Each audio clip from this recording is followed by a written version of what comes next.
للہ رب العالمین وصلی اللہ علی محمد وآلہ الطاہرین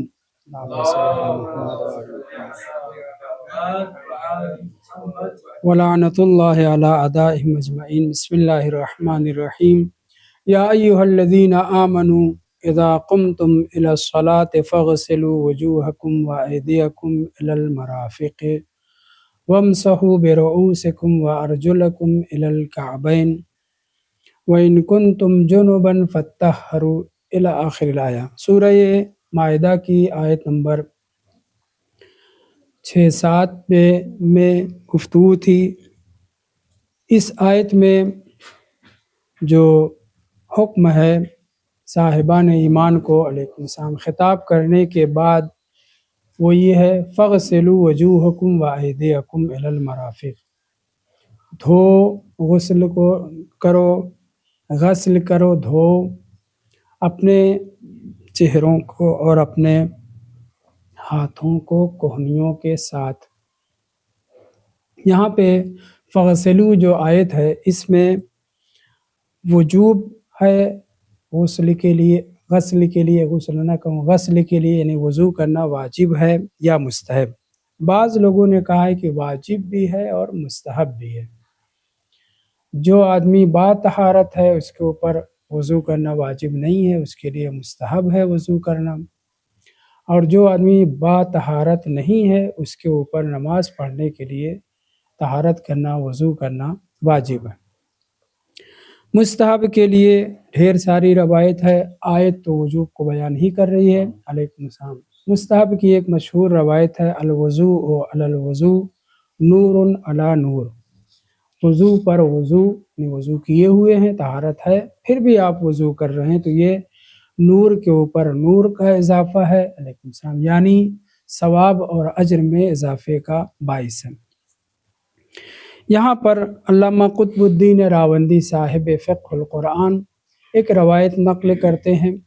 اس روایت کا فقرہ یہ ہے، روایت نہیں یعنی روایت کا مفہوم پیش کر رہے ہیں اپنے لفظوں میں۔ وہ یہ ہے کہ جناب رسول خدا صلی اللہ علیہ وآلہ وسلم پر جب کوئی حدث طاری ہوتا تھا تو نہ صرف یہ کہ نماز نہیں پڑھتے تھے یا بغیر وضو کے جیسے قرآن کی آیت نہیں چھوئی جا سکتی وہ نہیں چھوتے تھے، یا طواف واجب بغیر طہارت کے نہیں ہے وہ نہیں کرتے تھے، بلکہ ان کا فقرہ یہ ہے کان اذا احدث، جب رسول خدا پر کوئی حدث طاری ہوتا تھا، امتنع من الاعمال کلھا، ہر قسم کے اعمال عبادی اعمال سے آپ باز رہتے تھے، حتی نزلت هذه الآیت، یہاں تک کہ یہ آیت نازل ہوئی جس میں نماز کے لیے اور جو جاری مجرائے نماز عبادتیں ہیں جس میں طہارت شرط ہے، جب یہ آیت نازل ہوئی تب خدا کی طرف سے حکم ہوا کہ آپ کے لیے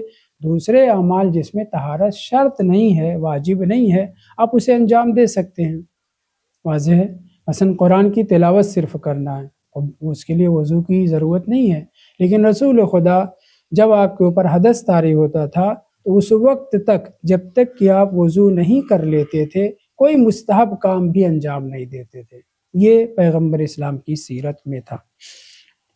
اور جب یہ آیت نازل ہو گئی اور محدود کر دیا گیا کہ نماز کے لیے وضو لازم ہے، یا نماز کے جیسی عبادتیں جیسے طواف واجب یا مس سے عبارت قرآن کرنا ہے تب واجب ہے، تو اس طریقے سے پیغمبر اسلام ایسا کیا کرتے تھے۔ اگلا سوال فَاغْسِلُوا وُجُوهَكُمْ وَأَيْدِيَكُمْ میں آپ نے کہا کہ اس سے مستحب اور واجب دونوں وضو ہمارے لیے ثابت ہوتا ہے، تو کیا ایسا ہے کہ ایک ہی لفظ سے وجوب بھی اور استحباب بھی سمجھا جائے؟